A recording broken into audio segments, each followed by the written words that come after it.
But he has this one concept of leadership that I've really taken to heart over the years of my experience in leadership. And it's called the windows and mirror principle.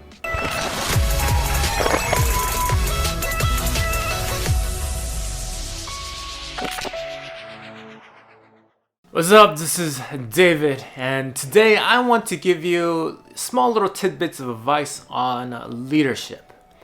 And I'm a big fan of Jim Collins. He's the business author of many books you've probably heard of. Good to Great, Great by Choice, and Built to Last, just to name a few. But he has this one concept of leadership that I've really taken to heart over the years of my experience in leadership. And it's called the windows and mirror principle. What is the window and mirror principle? All right. So let's pretend that I am the leader of like a group. And whenever we have like a big success or like we achieve something, what a great leader would do is they would credit the team. Not trying to take any credit by themselves, but really pointing at their teams and saying, hey, I didn't do anything. It was the team that did it. You know, we all did this together. It wasn't just me. It was our team. We had an amazing, amazing team. And the leader would credit, or a good leader would credit their team. And this is synonymous with pointing out the window to other people, right?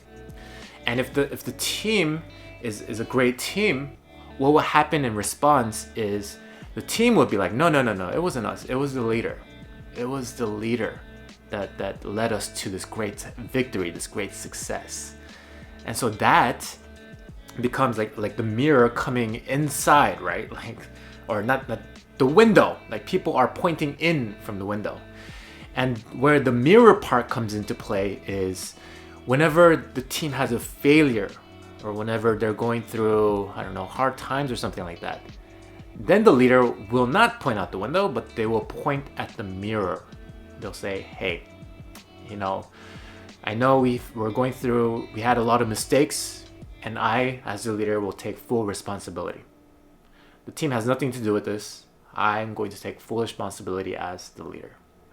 And so whenever they go through something bad, the leader points at the mirror, points at themselves.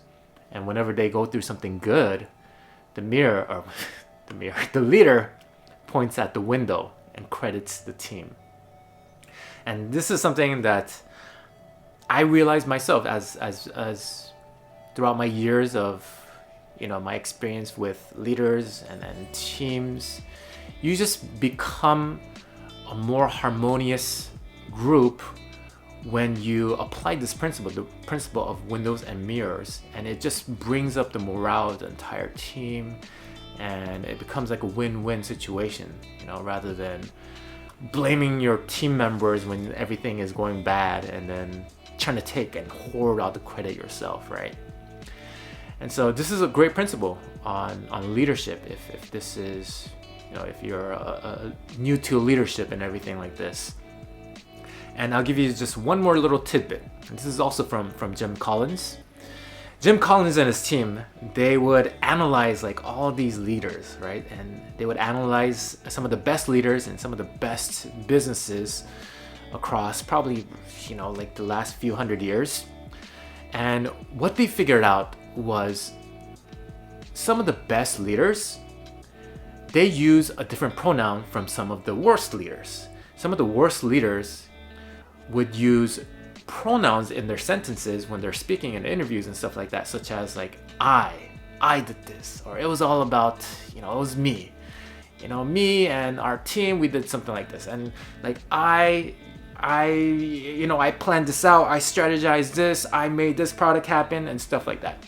So he realized, Jim Collins, he realized through the data that like some of the more, I don't want to say bad leaders, but some of the not so great leaders, they use more of the I and the me pronouns. Whereas the great leaders, what they used instead was we did this. Like it was us. We did this, we strategized this, we created this product, and then we implemented it. So they use more of the we and us type of pronouns, like involving like the entire team and the entire group, right? So that's just something that Jim Collins and his team had noticed while going through their data of analyzing like these great leaders and what sets them apart from bad leaders. So those are just a few little tidbits that you can use in your teams and your leadership. And yeah, I'm hoping you become, you know, a great leader that we can all look up to someday. So that's it for today, and I will see you in the next one.